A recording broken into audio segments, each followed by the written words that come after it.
এবার যে গুরুত্বপূর্ণ বড় খবরে নজর রাখবো আমরা, এই মুহূর্তে সবচেয়ে বড় খবরের দিকে নজর রয়েছে আমাদের।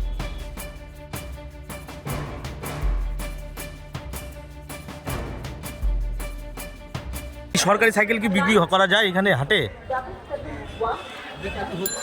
হচ্ছে না, প্রতি প্রতি সপ্তাহে বিক্রি হয় নাকি? হ্যাঁ, প্রতি সপ্তাহে বিক্রি হয়।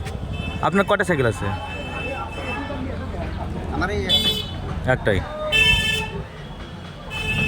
ঠিক আছে, কে পেয়েছিল সাইকেলটা? মানে আপনার ছেলে না মেয়ে?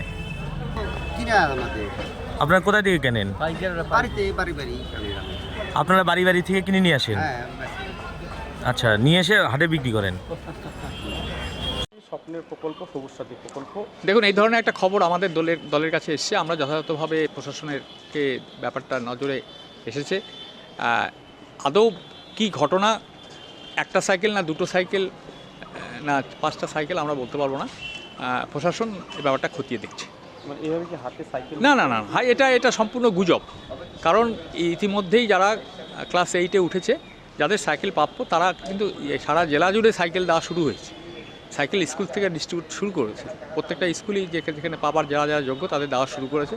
হয়তো ছাত্ররা চালিয়ে নিয়ে এসে কোথাও স্ট্যাক করে দাঁড়িয়ে হয়তো কিছু টিফিন করছে, এরকম হতে পারে। তার কারণ ওর যে জায়গাটার কথা আমরা শুনতে পাচ্ছি, সেই জায়গার ঠিক কাছেই হাই স্কুলও রয়েছে।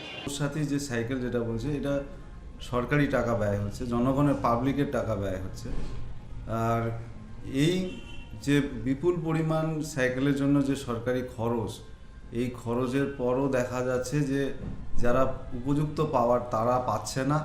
তৃণমূলের নেতারা কোথা থেকে সাইকেল সংগ্রহ করছে, এটা তদন্ত করা উচিত প্রশাসনের।